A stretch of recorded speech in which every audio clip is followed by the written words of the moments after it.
Hello, and welcome to Coping with Loss in a Pandemic, the COVID-19 series. My name is Tom Anthony, and I'll be your moderator for the next few videos. Our purpose in this series is to provide information to those who lose loved ones during pandemics. We specifically reference COVID-19 because that is what is occurring right now. This series is designed for those of us who have lost a loved one during the pandemic, whether that be a COVID death itself, an unrelated death, or a death by an economic or social consequence of the pandemic, such as a suicide or unintentional overdose. This series is also for people who want to understand and help assist anyone who has experienced these losses. The series is comprised of 3 videos. Part 1, Loss and Trauma, discussing the losses and traumas that have presented themselves to us during this pandemic, which create challenges for all of us, but particularly for those of us who lose loved ones during this time. Part 2, 12 Coping Strategies, looks at specific steps you can take right now to cope with the loss of your loved one during the pandemic. And Part 3, Loss Over Time, looks at how to move forward with your loss after the pandemic and into the future.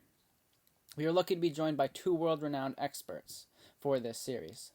Dr. Therese A. Rando, the founder and clinical director for the Institute for the Study and Treatment of Loss in Warwick, Rhode Island.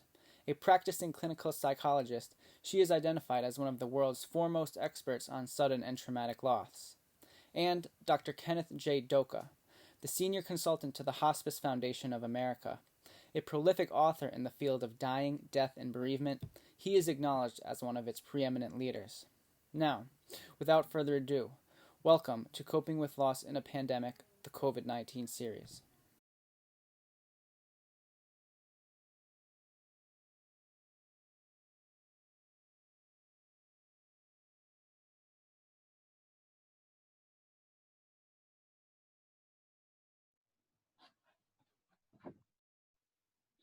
Hello and welcome. Thank you for joining us on our next installment of Coping with Loss During a Pandemic, the COVID-19 series.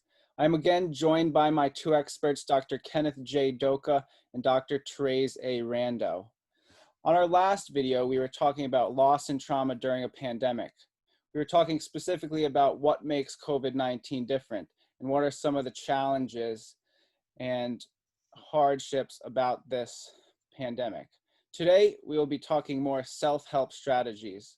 Specifically, we will be going through 12 overarching self-help coping strategies for trauma and loss during the pandemic. They are: 1, educate yourself and maintain the proper mindset. 2, practice self-stabilization and self-care. 3, use healthy coping practices. 4, employ anxiety management strategies and work to master your traumatic stress. 5, connect with supportive others. 6, undertake necessary mourning processes. 7, tell your story. 8, address unfinished business and unanswered questions. 9, make use of personal bereavement rituals. 10, learn to effectively navigate the outside world. 11, reconstruct meaning. And 12, move forward adaptively without having to forget your loved one. Now, those sound maybe like they could be a little overwhelming, but luckily we have the experts here to really delve into them. So let's get started. Ken, so how can we educate ourselves and maintain the proper mindset after going through something so traumatic and unbelievable as a loss like this? Well, I think it's the same with almost every loss in some ways, that we often don't know what the process of grief really entails. We often think it's briefer than it usually turns out to be. We often expect it to go through some preset set of stages, and so many times when I'm out on the road and I'm talking about grief, especially to non-professional audiences, the question I get most is a variation of the question, am I going crazy? It's been 6 months. I'm really dealing with a lot of guilt. What's wrong with me? And the answer in many of these cases is there's nothing wrong with you. You're just grieving. So sometimes it helps to understand the process of grief, to really understand it's a very, very personal journey, that we all do it in our own way, that most of the time there really is nothing wrong with us. We are just struggling with our own sense of loss. I like to describe it as a kind of roller coaster type experience. Mhm. We have our ups, we have our downs. One of the theories of grief talks about the dual process of simultaneously or oscillating or moving between, on one point trying to cope with your loss, and on the other hand, trying to live life in face of the loss. And those are the basic challenges that we have as we grieve. So the first thing is to really educate yourself. Know what grief is about. Know that it's not like an illness where you get over it in a few days, or a few weeks, or even a few months. That you live with this loss throughout life. Over time, most people generally do better. Some people actually grow through their experience, Mm. but we're still going to have surges of grief many, many times in our lives. Maybe when your grandmother died, and 5 months later your child is born, you really miss the fact that that person's not there to see that event and to share that event with you. Mhm. So it helps to know something about grief, and there's lots of good books and lots of good resources out there in order to do that. So that mindset and education is very important. Yeah, knowing what you're dealing with is important always. And I would add to that, to bear in mind that you're not just heartbroken and grief-stricken, you're also traumatized, as we had mentioned Sure. in the earlier video, because you are dealing with a loss, and in itself may be traumatic, or there's trauma going on when you're trying to contend with a loss that makes it even more traumatic. So I think that that's really important to pay attention to that. And the other thing I would just add to Ken's comments is that recognize that sometimes we're dealing with things that can get triggered in us by this particular loss, things from the past, a divorce, an abandonment, an earlier loss. And sometimes you're dealing with more than is immediately apparent. And to try to be fair to yourself, because if we expect ourselves to be able to manage something that we think is much simpler than it is, we can sometimes then end up not only not being helped by that, but being hurt by that, because when we don't meet our expectations, then we think something's wrong with us, when in fact, we're just dealing with more than we originally thought we were. Mm-hmm. Mm-hmm.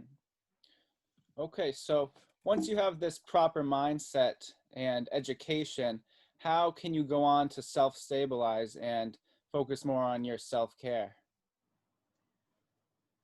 Well, it's important that we have what we call self-stabilization skills. And what that refers to is if you're upset, you're emotionally upset, you're distressed, how can you take care of yourself?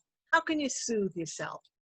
And as has been said, you would never teach someone how to drive a car without telling them first how to apply the brakes. We need to know how to stop ourselves if we're going in a direction we don't want to go. So one of the things that we want to do is to make sure that we have strategies to perhaps when we're upset to back off, to calm down, to take a few deep breaths, or to soothe ourselves. Some people might get into a chair and rock, or they might put on some music. We just want to know that when we're dealing with difficult emotions, what can we do that can calm ourselves down, or to ground ourselves, to make us feel, okay, it's kind of a crazy world right now and I'm dealing with these things that are emotional. How can I make myself feel grounded, connected, and to my life and to where I am in this very moment? And it's helpful to be mindful of what you're noticing in terms of your environment, and also will be important to practice good self-care. And by that, I mean that whenever we're dealing with any kind of loss or trauma, we need to tend to our physical health, because trauma and loss does not just affect our minds or our psyches or our hearts, it affects our bodies as well. And we store it in our bodies. So that's why we need to be active and to move if we can. We need to replenish ourselves, to put ourselves in situations where we can have some good things coming in, take the time to, smell the roses, watch the sunset, and to engage in positive activities that will give us good feelings, that will enable us to have some bit of a positive experience in the midst of all of the difficulties. The research says that even when you're grieving and dealing with trauma, if you can build in just a few minutes of something positive, laughing, talking with a friend, listening to something that's funny, or listening to some good music, that can actually replenish you and help you be able to deal with that which you were struggling with, perhaps a loss or a trauma, even better. So we have to take care of ourselves because we're the instrument that's doing the work of coping with trauma and loss. Okay, very, very astute points. And so, Ken, what are some of these healthy coping practices we can start to employ? Well, when I work with clients, I usually assume that they've had some losses in their past. May not even be a death loss, maybe one of those non-death losses we talked about earlier in the previous video. But there are a lot of different losses that people can experience, and I always say go back to those. Look at some of the things that you did which worked out well, and try to use those strategies. And then also look at the things maybe that you haven't done as well. Maybe, for example, the last time you experienced loss, you used a lot of substances to get through it. You used alcohol. So maybe that's not a good coping mechanism. So maybe you really want to be on guard to that. But for instance, each of us is very, very different in our grief. So one of the things that I would kind of say is explore your past. What has worked for you? Has it worked to talk to other people? Has it worked to be involved in different projects, for example? Maybe doing, I work a lot with state troopers in New York State, and lots of them will have a memorial run. Lots of the families of a slain trooper will have some kind of an event each year to raise awareness or to raise money. And if that works, then do something like that. But in other words, go back into your past, look at how you've dealt with loss before, ask the question, what have I done that's really been beneficial? What have I done that really has ultimately not worked for me? Do the things that work and avoid the things that don't. I would add a few points to what Ken said. What we know is that those strategies that are active and they get you outside of yourself, and many times to be helping other people, can be very empowering. When we're dealing with loss and with trauma, we feel very victimized. Something's been done to us in the sense of we've had something taken away from us or something has happened to us. And when we can do something for someone else, that allows us to gain power and control. And I would look at what are the things that we can have control of. We might not be able to have control of everything, but what can we do that can make a difference in our lives? I'd also suggest naming and claiming our feelings, trying not to be judgmental about them, but just, what is it that I do feel? And look for ways to express them or channel them that'll be constructive. Now, everybody's going to deal with it in a different way, depending upon how you're wired up as a person, what your cultural ethnic background is. But in whatever ways work for you, it might be talking, it might be writing about your feelings, it might be physical release by building something, it might be crafting something, it may be praying, it may be listening to music. These are ways that we can channel feelings, and that can be a good coping mechanism. I'd also say that we need to keep a process perspective, that things are going to change. You might not think they're going to change, but they will. And where you are today is not necessarily where you're going to be at another point in time. And I would encourage monitoring what you're saying to yourself. If you're saying, I'm never going to get over this, I'm doing this wrong, this is the worst thing in the world and it will never change, what we say in our head, that self-talk, influences how we feel. So try to be more positive in your self-talk. This is a really hard time, and I'm going to try to figure out how to manage it. I don't know that yet, but I'm going to continue to try to figure that out. In other words, if your self-talk is positive, that's going to help you be able to do better in terms of what you're coping with. And then I'd say too, is to acknowledge that while this time is very challenging that you're going through dealing with the trauma and loss, it is doable. Throughout history, people have dealt with traumas and losses, and they've been able to find ways to do it. Yes, we're changed, and we'll be talking about this in the next video, but that doesn't mean we can't go forward. Although we may have some scars, we can still continue to keep on keeping on in ways that are healthful for ourselves and for other people. And the last thing I'd say is on a daily basis, make sure you build in actions directed towards your body, towards your mind, and towards social connectedness. For your body, you need to move, you need to exercise, you need to not just be a slug, because that's going to not allow you to get rid of feelings that are contained in your body that you need to release. Your mind, learn something new, do a puzzle, watch something that's interesting on television, so that it's something new that you're dealing with. And then social connectedness, don't remain isolated. That's oftentimes the worst thing that we can do.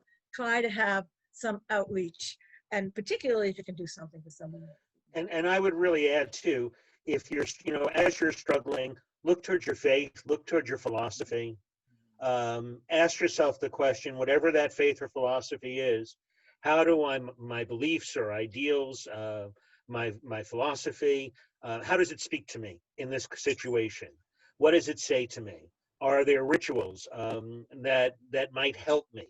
And what about the community of people? That really goes back to what Terry said about people who share your beliefs. They can be a supportive community, and we'll talk more about that a little bit later.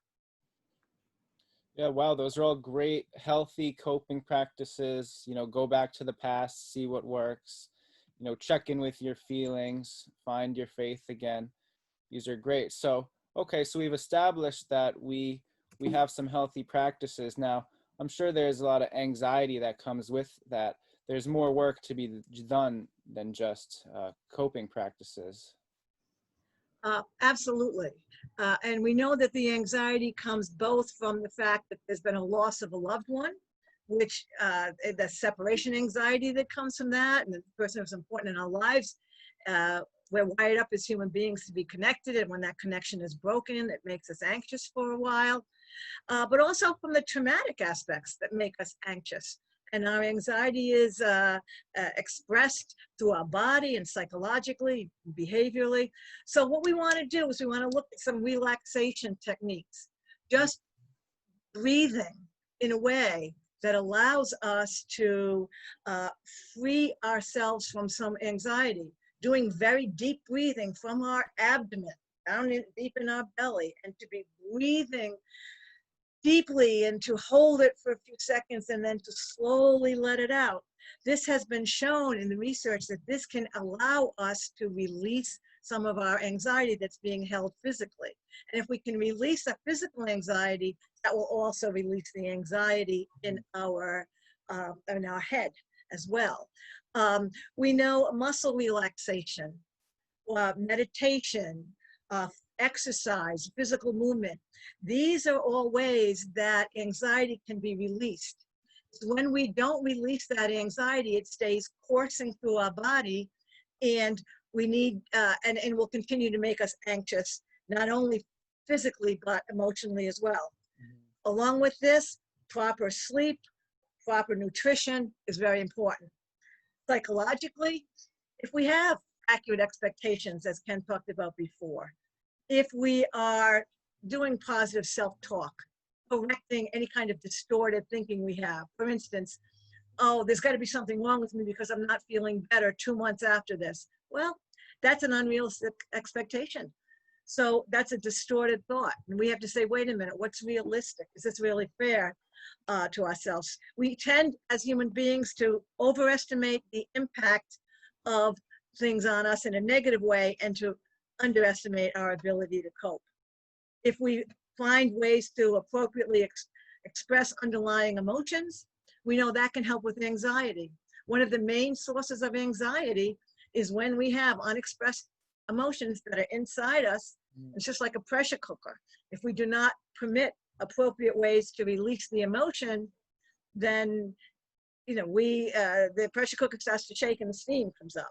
Mhm. And that's what happens to individuals with unaddressed emotions, particularly if you're angry. And there's lots of reasons to be angry and irritable and frustrated in this circumstance of losing a loved one in a pandemic. You can choose to cultivate as much as possible positive outlook, and I'm not saying be Pollyanna here, but what we do know is that when you try to focus on what you can make good come out of a bad situation, that person is going to end up being able to do a better job than the person who's not doing that. And of course, to maintain the social connectedness that Ken's going to be talking about now. Mm-hmm. Yeah, so it's very important to, relieve some of that anxiety, or else it's just going to build up, like you said, a pressure cooker. And so, Ken, I'm sure a lot of that, anxiety management and relief probably comes with support from your support of others. Very much so. And one of the things I'd really emphasize, and Terry spoke about that earlier, is there are times we need to be alone, but there are also times we need to be with other people. And it's easy to isolate oneself when one is grieving. So we really want to make sure we don't do that. One of the techniques that I use with clients is I often ask them to write down their support system. And it's a kind of nice exercise where they list all the people in their support system. And I would prompt them saying, well, are there people at work you missed here? Or are there people in your faith community? Or are there neighbors that can provide support? And even children can provide support at times.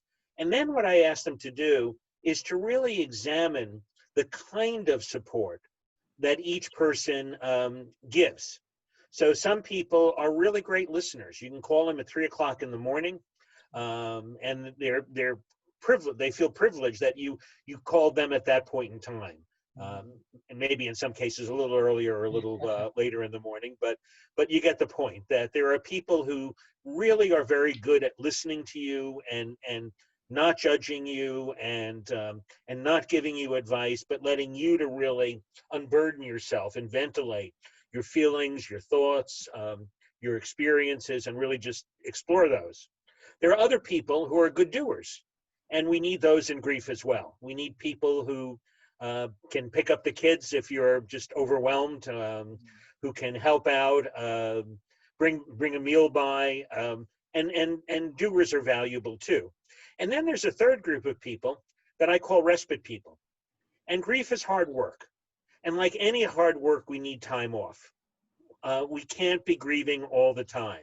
And these are the people who sometimes can be very frustrating because we say, we go out to dinner with them and they never ask me how I'm doing since so-and-so died. And that's their gift.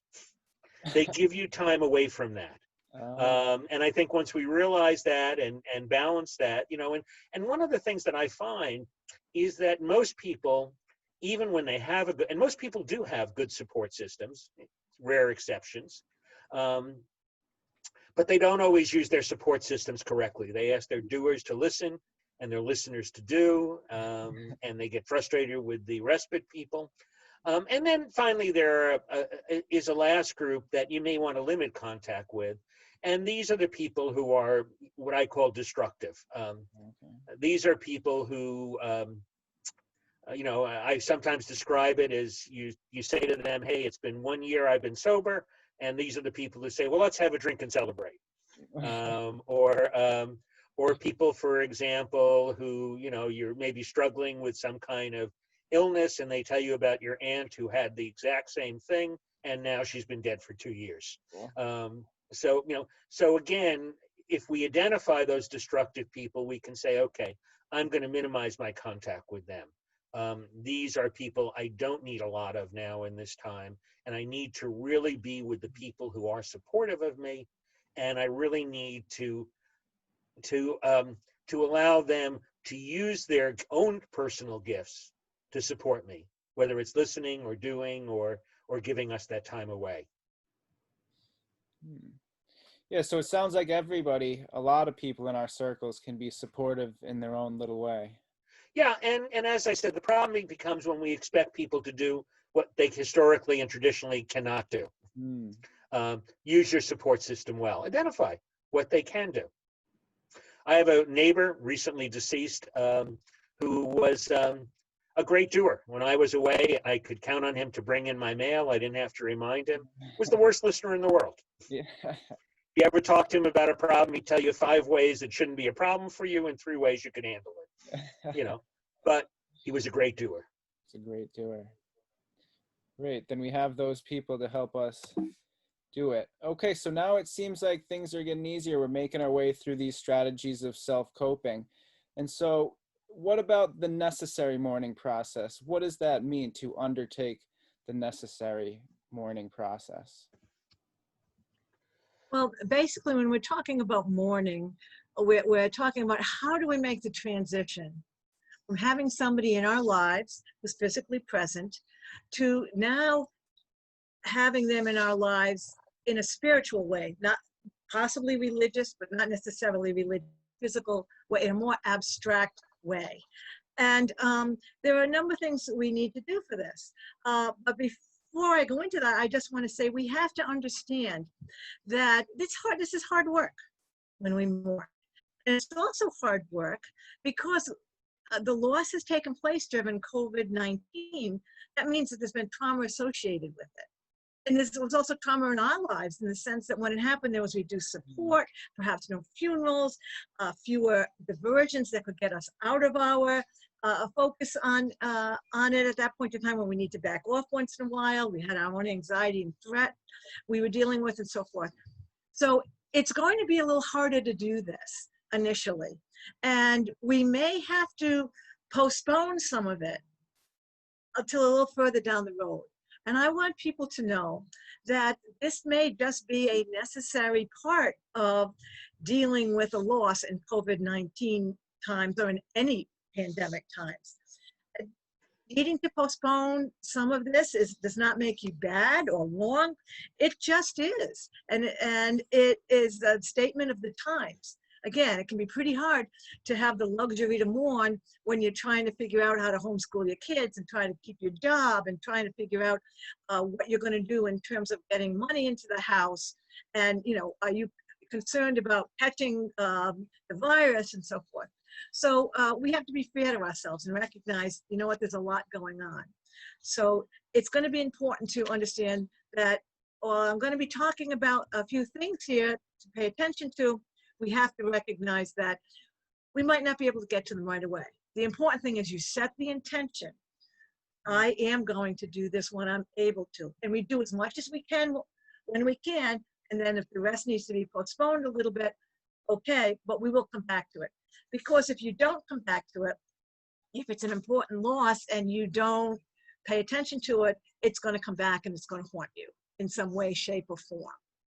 If you don't deal with it in whatever fashion is mandated in your situation, and by the way, what's necessary in your situation may be different than what's necessary in mine or the next person's situation. And not all COVID deaths are going to be the same. You know, just any death, the person's response to it is influenced by literally 43 separate sets of elements. And so everybody's grief and mourning under the best times is going to be as unique and as individual as their fingerprint. And even though we will share some commonalities with what other COVID-19 mourners are experiencing, we're going to do that in our own particular ways. So with that understood, we're going to have to give ourselves permission to feel the loss and to understand the secondary losses, as we talked about, that come from it. You know, in terms of what kind of expectations or assumptions, you know, have also been lost with this, with the death of this person. We'll need to give some kind of expression to our feelings, whatever way it works for us. And we all deal with feelings in different ways, but to whatever extent is constructive for us, we'll need to find ways to do that. And when we're talking about those feelings, we have to recognize that one of them that may be very difficult, especially in a pandemic death, is guilt. And we have to recognize that just because we're feeling guilty does not mean that we in fact have done anything wrong. but we may have wished I could have been with him when he died. I wish I was able to have a funeral for her right upon her death. I feel that I'm alive and they're not. These are all understandable human reactions. And yet we have to recognize that just because we feel guilty does not mean, in fact, we've done anything that is deserving of the guilt. And we'll need to find ways to relinquish that guilt and perhaps change it to regret. I would have wished I could have been there, but I did not have the control to be able to do that. And there may be many other feelings to be expressed as well. Anger, sadness, disappointment, and so forth. We need to think about the person, remember our relationship with them, the good, the bad, the happy, the sad, the fulfilling, the unfulfilling, feel the feelings that are associated with them. And over time, this allows us to start to learn the reality of the person who has died, having in fact died. With a sudden and traumatic death, we cannot absorb this all at once. They were there at one point and then all of a sudden they're not. And so it's not just a situation of the heart here, it's a situation of learning the reality that, yes, it's 4 o'clock and I expect that person to come in the door and they're not going to come in the door. And when that happens enough times, you'll learn that they're not going to come in the door anymore, but you have to essentially be deconditioned from expecting that person in your life. And with the people we love, we have all sorts of expectations and routines and behaviors that we engage in with them. And we essentially have to disconnect ourselves from that because they're not going to continue to be able to happen given that this person has died. And it will be our inability to have those interactions with the person anymore over time that will teach us that they are not there. And we have to let go of those expectations. And then that's where some people say, well, you're done, you've let go, that's fine. And I would say, no, no, no. It's not just letting go, but then how do I move forward to allow myself to find a way to integrate this loss into my life, and if you so choose, to take this person with you in your life in a healthy fashion, to have them be a symbolic part of your life. It is not true that we have to forget people we've loved and lost when they died. We have to make changes that reflect the reality they are no longer alive. We can't have interaction with them anymore, but they can still be a part of our heart and our mind, and when we tell stories of them and their families and we reminisce, we can do that. And we will be talking more about this in the next video. So we'll need to do that. And then we also figure out, who are we now that this person has departed from our life? We develop a new sense of identity and we find new ways of moving forward, perhaps with different worldview, now that some of our non-death losses that came with this death may have caused us to change some of our ways of thinking or being. So it's a process. It's a long, hard process, and it's individual for all of us, but we have to undertake that journey. So we've made it almost halfway through the 12 self-help strategies. We've educated ourselves and maintained a proper mindset, practiced self-stabilization and self-care. We've been employing healthy coping practices and anxiety management strategies. We've connected with our support of others. And now we've really started to undertake that necessary mourning processes. So now when we're ready, what about when we're ready to tell our story? Well, I think that's part of those necessary mourning processes. I think that's a big part of it. That, part of how we adjust to a loss is, especially in traumatic situations, is we may have to tell that story time and time again. We may have to find appropriate places, whether it's a support group or a counselor or with confidence. But as we tell our story, really, it does a lot of things. It helps us, for instance, acknowledge the reality of the loss. At first, it seems so unreal, especially in traumatic events. This really happened, and the more we tell the story, the more real it becomes to us. It helps us to understand some of the feelings that this has aroused in us and some of the emotions and reactions. As we tell our story, it helps us remember that person And one of the things that I often tell, and this relates to something that Terry just previously said, is many people hold on to the pain of grief because they fear that if they lose that pain, they lose the connection. And one of the things that I always tell people, no, as you tell stories, as you reminisce, that's very, very healthy. And when you can tell funny stories with that's usually one of the first signs that you're recovering. When you can say, and I remember the time that grandma did this, or dad did that, or my partner did whatever. These are ways that really facilitate our adjustment.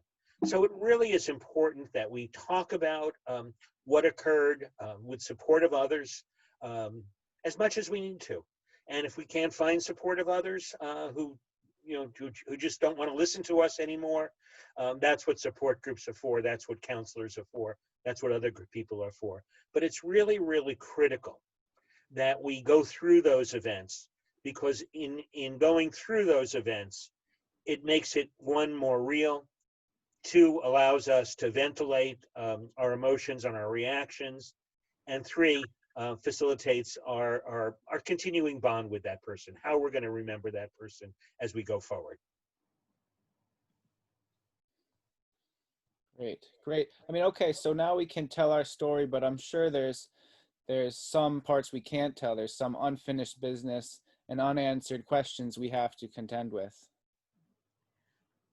Yes, and I would like to say too that one of the things we want people to know is that these things are not necessarily one has to get done before the other. Exactly. Many times a number of these can all happen at the same time. They're just listed here for our viewers so that we can break them down into the small steps so that they can focus on them and know what are the kinds of things to do to help me with this, rather than be one giant abstract task of coping with trauma and loss.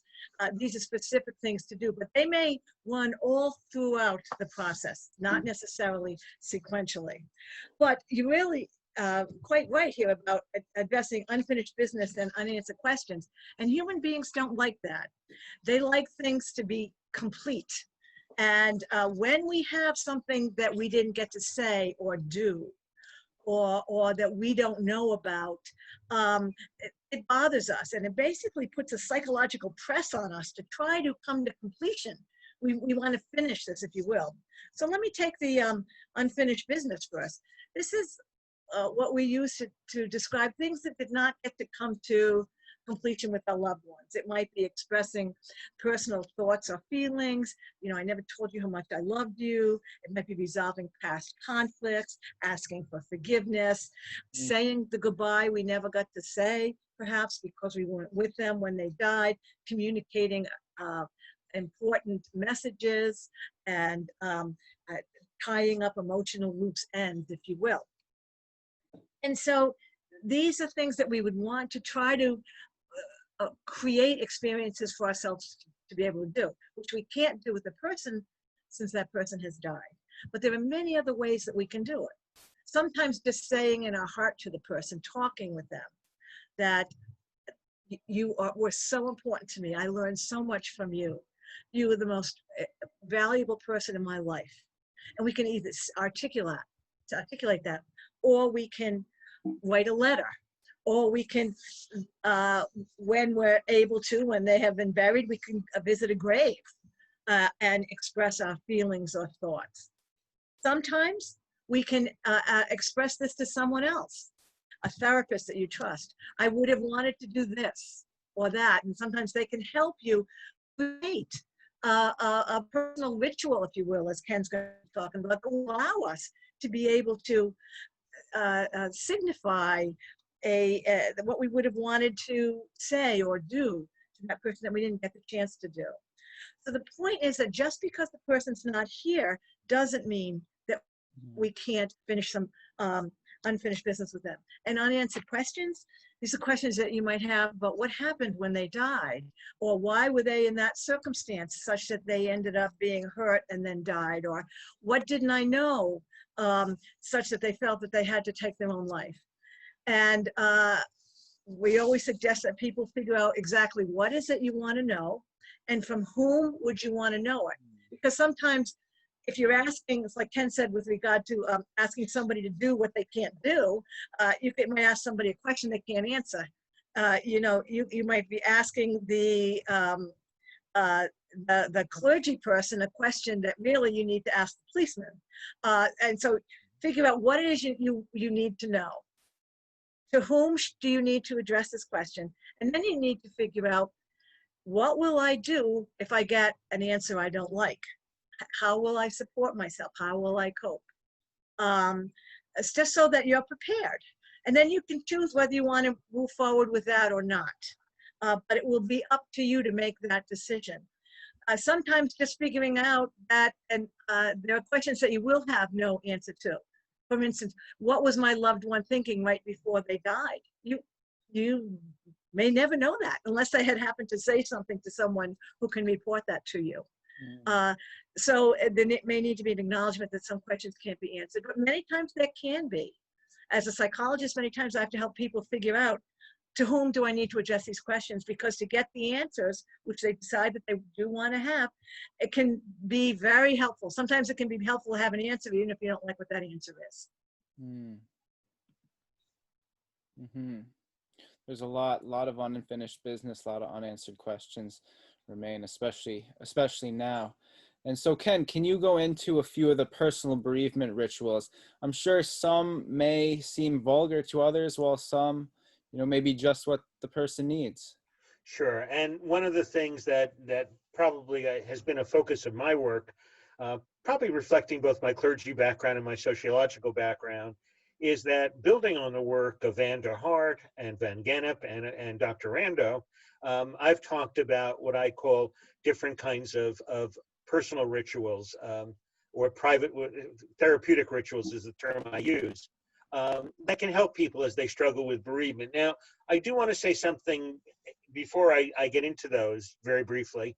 And the first thing is that, that if you don't have the funeral that you wanted to have during the immediacy of the COVID crisis, there's no reason that you can't have an anniversary ritual of some kind, or a memorial service of some kind, or I know one family that had a birthday bash for a person who died about less than a year prior to what was going to be a big 80th birthday celebration. And they used that as a time to bring together family and friends and to talk about this person because they couldn't do it at the time. In any case, when I talk about private therapeutic rituals, I talk about 4 different types of rituals. One are rituals of continuity. And these are rituals that just express the continuing bond. So for example, a simple one that I have is that every Christmas we have a big open house for the neighborhood, but on a Saturday and the Friday before that, my son and family and his family get together and we decorate the Christmas tree. And the first 3 ornaments we put on are 3 memorial ornaments to my father, to my mother, and to my godson's father. And these are ways of saying, we still think of you in the holidays. We still include you. We continue a bond with you. Other rituals are rituals of transition, and rituals of transition show movement during the process. One ritual of transition that I was involved with was a woman who who a number of years after her husband died, wanted to take off her wedding ring, but she could never seem to take it off. And we created a ritual where she went to the church. The priest who had married, not the church where she was married, had a different priest at that time, called her up after Mass on Sunday and asked her the questions in the past tense. Were you faithful? And he said, may I have the ring, please? And she said the ring came off as if by magic. Other rituals really rituals of reconciliation really deal with unfinished business. They may be a ritual to say, I never told you I loved you and I wanted to say that. And again, you can plan how you want to do that. And finally, there are rituals of affirmation that simply say, thank you. Thank you for being part of my life. Thank you for doing that. So rituals are ways in which we can cope with all kinds of different reactions that we have to the grieving process. I think the one thing I would want to add for our viewers is that the thing about ritual is that it engages us in a particular behavior that's symbolic, that expresses one of the things that Ken has identified. And what we know as human beings is that if we do a behavior, the acting out, if you will, of that particular behavior can reach people at a deeper level than merely just saying words. So adding some kind of little ritual component to something, even if it's just a one-time ritual, that kind of thing can be very important for people. It doesn't have to be one that's repeated all of the time. It may just be a one-time thing, like the taking off of the ring, or it can be something that is done over time, the putting on the ornaments. Some people do this, they blow a kiss to the photograph of their loved one, or they mention that person in grace over dinner, or they go to have a visit to the cemetery, whatever. These are all different things that are variations of rituals, and it is the actual behavior, the actual doing it, that appears to add weight to it more than just talking about it. Mm. Great. And so now we're making our way through these strategies. We're coming near the end. And so we've been working on these. We've told our story. We've been doing the mourning process.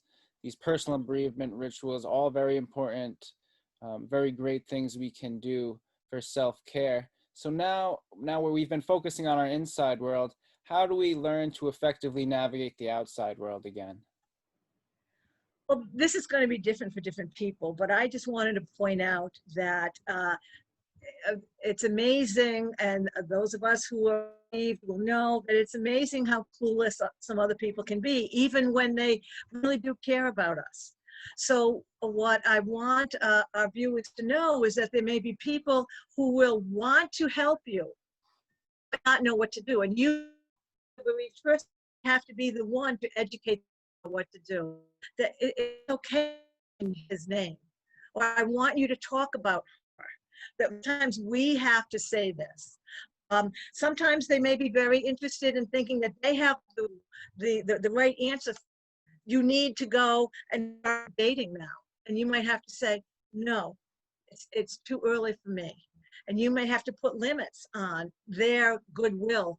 And one of the things I've often had to work with people about is how to extricate yourself from people's goodwill, because sometimes they may think they know what they're doing and what they're expecting you to be able to do. And in fact, they're incorrect. I can remember years ago, there was a study that was undertaken by USA Today, and people all over North America, how long does it take to recover from the loss of a spouse? And, you know, thousands and thousands of people wrote in and gave the answer that they knew to be true. 2 weeks. So that's abysmally ridiculous.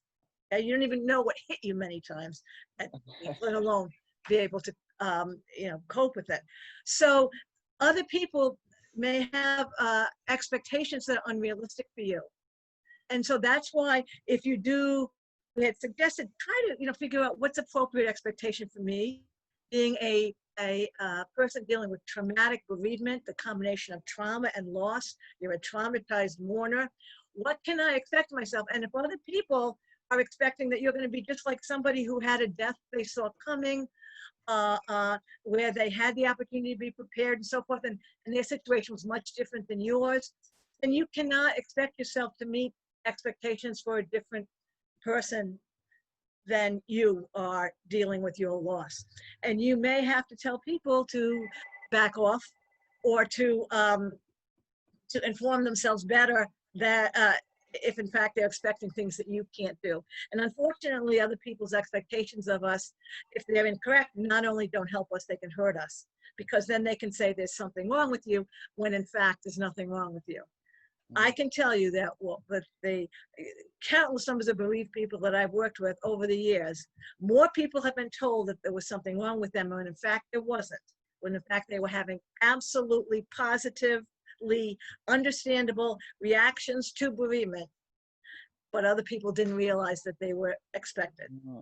Now, are there people where there can be complications? Yes, and we'll be talking about that at another point, but many times people will have to be told by you or by others, it's not an appropriate expectation.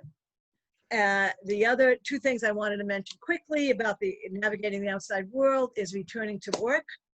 And that can be very challenging because when we're dealing with a loss and a trauma and then trying to work, it can be very hard. And we're going to have to recognize to develop ways of perhaps getting aids to help us with our work, little aids that we might use ourselves in terms of reminding ourselves what we're supposed to be doing, when we're supposed to be doing it.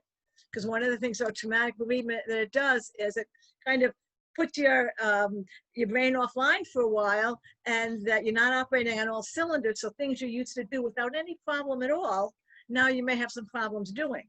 Yeah. You'll get back to that, but right now it might be hard to do it. So you might have to make lists and set reminders and so forth. This is normal, absolutely normal. One person has written about the bereavement dementia and looking at all of the things that happen to you in bereavement, that if you didn't have a bereavement, we would think that you were getting dementia.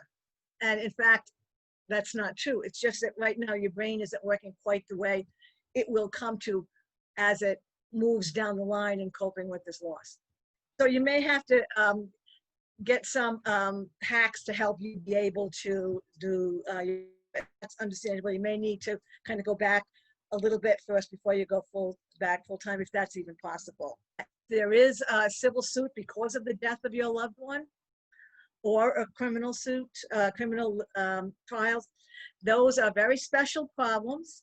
I won't go into them here, but what I will say, make sure you get information about this, because there are stresses that come with those processes that it will be important for you to know how to manage. That doesn't mean that it cannot be a productive thing for you, but don't leave yourself without resources to manage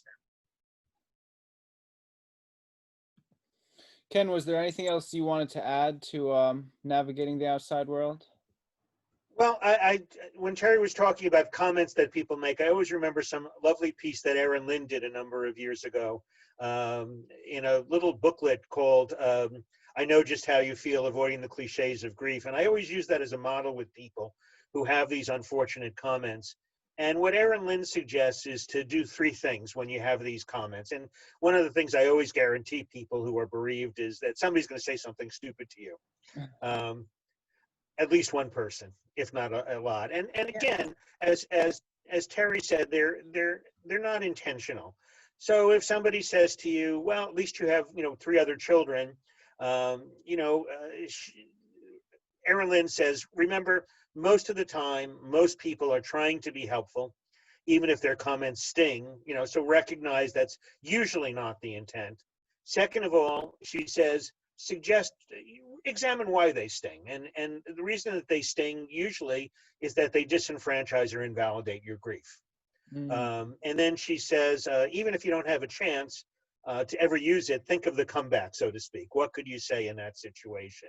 So if somebody says you're young, you can marry again. I don't know what the future holds, but I will never find another person like the partner I had. Or having three other children is a great comfort to me at this time, but I will never find another child like that person. That person's unique. Mm-hmm. Nice way of handling those insensitive comments. Oh, yeah. I think the other thing I would just say is to recognize that many people are upset because they want you back the way you used to be. Yeah, that's a good point. And when we're traumatically bereaved, like you are, you can't be the way they want you to be. And part of their frustration is they want you to hurry up and get through this. And they're going to have to recognize over time, if they're going to hang in there with you, you will be changed by this. It doesn't have to be all bad changes, but you will be changed. You do not suffer a major loss and not have some impact upon you. And many times they want you to hurry up and get through this because they want their old friend back. Yeah. And that's what they're trying to do is hurry you up. Okay, and so what about reconstructing meaning? Our lives have been shattered, meaning's been lost. How do we rebuild? Well, I think the key thing is that, that in trauma, one of the central elements of trauma, and what makes traumatized bereavement a little bit different, is that we lose our sense of the assumptive world. We no longer look at the world as benevolent and safe and predictable. And so one of the things we have to do is really struggle. How do I reconstruct now what the world is? Hopefully we can do it in ways that allow us to move on in a healthy fashion. We have to say, whatever it is that, how does our faith help us answer that question? How does our philosophy help us answer that question? But we have to determine now in the aftermath, what do I think about the world now? What do I think about, how do I have to change my faith or philosophy? Who am I now? And these are all deep questions that we have to struggle with as we deal with grief. Mm. And I would add that some of what gets lost, as we talked about previously, the non-death losses, the sense of what is meaningful. And sometimes when we have a major loss, that which was important to us before now is not important anymore. Not as important, yeah. So we have to identify what matters now to us in light of this death. We may want to work with other people going through loss. We may want to go into nursing. We may want to do something that reflects our changed priorities, our sense of self, or it may just be a personal, private change in terms of I'm going to make sure that I will tell people I love them every day because I got robbed of getting the chance to do this Sure. with the person who died. So there are many different ways that we can say, look, I didn't have control over what happened to my loved one, but I'm darn sure going to take as much control as possible that I can over how I move forward in light of that having happened. Mm-hmm. Mm-hmm. And if you want to expound upon a little more, like how do we move forward without having forgotten our loved one? Well, there are many different ways to do that, and basically we're going to focus that in our final video. But what's important is to recognize that we do not have to stay bereaved, as Ken said. We do not have to stay in pain to be connected to our loved one. And we do not have to not move forward to prove that this was a terrible loss. We do not have to fail to continue on to say, look, this was devastating to me.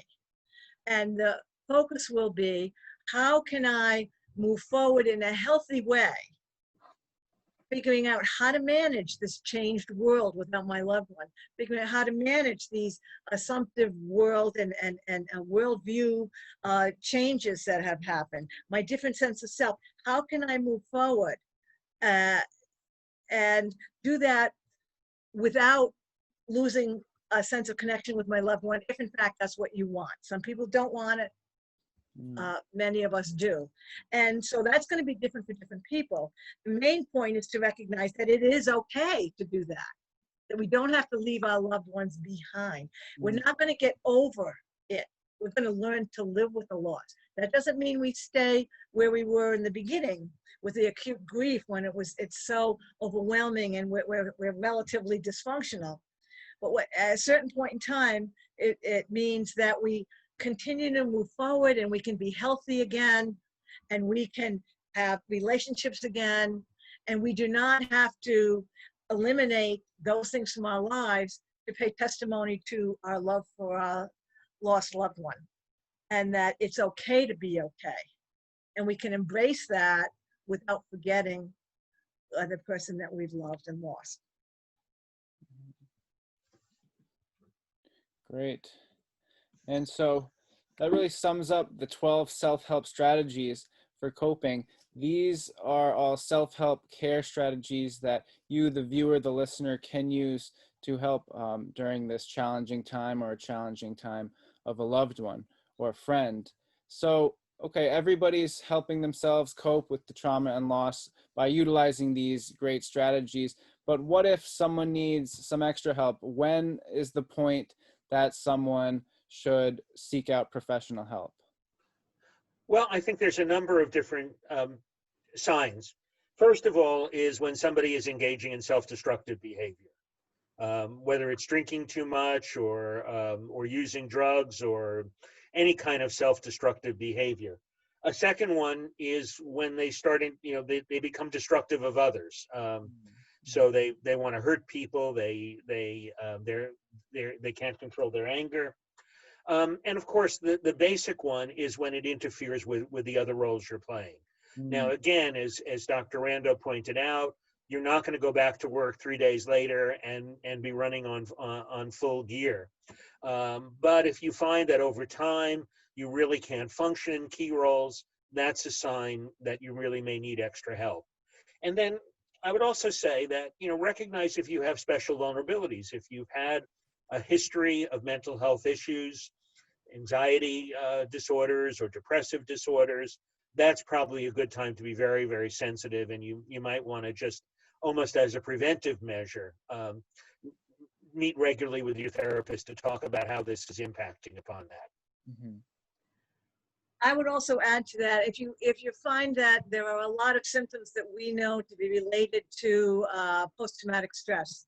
So you're very hyper aroused, you're very revved up, you're having flashbacks, you're having intrusive thoughts.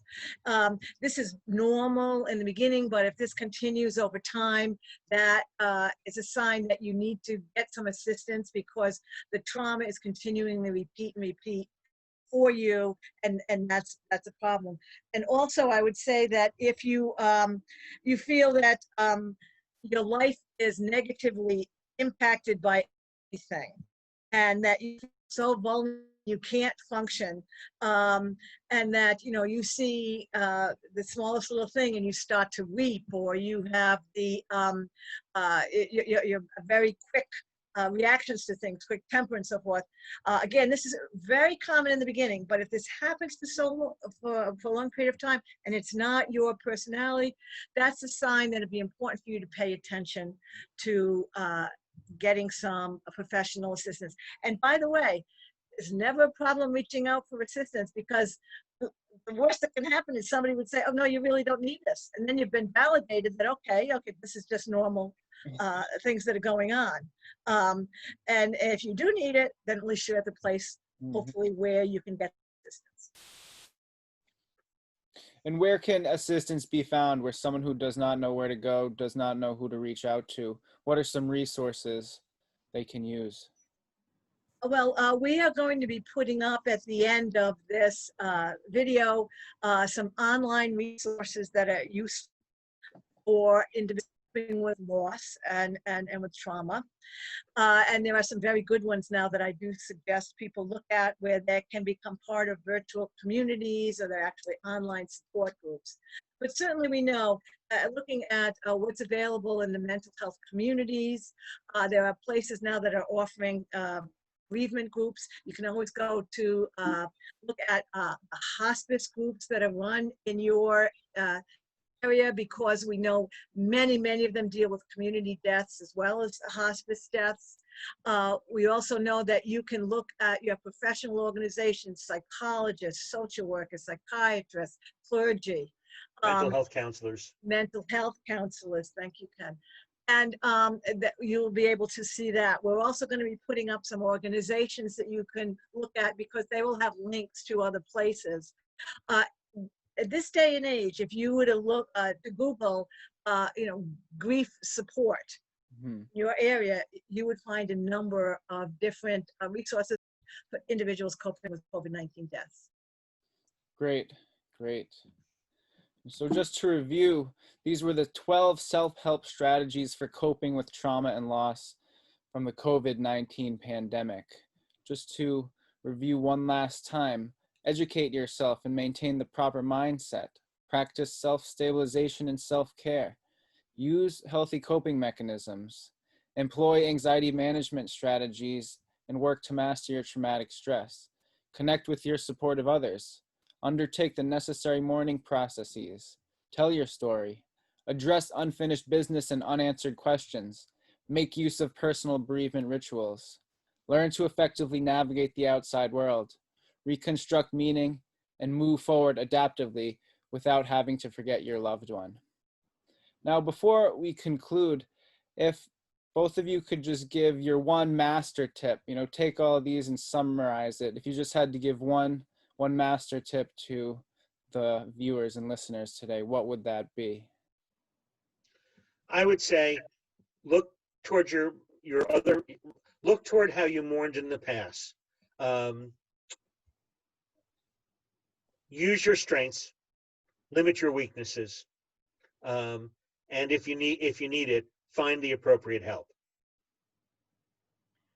I would say recognize that you're dealing with trauma as well as with loss, where you're dealing with a combination that is known to have significant impacts, but is also known to be something that we can do a great deal to assist with. And that remember that you can go forward scarred, but that doesn't have to stop your functioning. And I would leave you with the notion that a broken bone ends up being stronger than the bone was before it heals. Once that heals, it's a stronger bone than it was before. And a broken Stradivarius violin, when it's mended, plays sweeter music afterward. Now, we're not going to break bones to make them stronger, and we're not going to break Stradivarius violins to get sweeter music. But when that has been done to us, recognize that you can go forward in another way. And that doesn't mean you have to forget the person that you've loved and lost, but it doesn't have to destruct you. Great. Thank you. Thank you, Dr. Doka. Thank you, Dr. Rando. And thank you to all the viewers and listeners today who watched this latest installment of Coping with Loss During a Pandemic, the COVID-19 series. Join us next time when we will be talking about what else can be done to move forward. Thank you. Please stay tuned for the 2 lists of resources to assist you with your traumatic loss.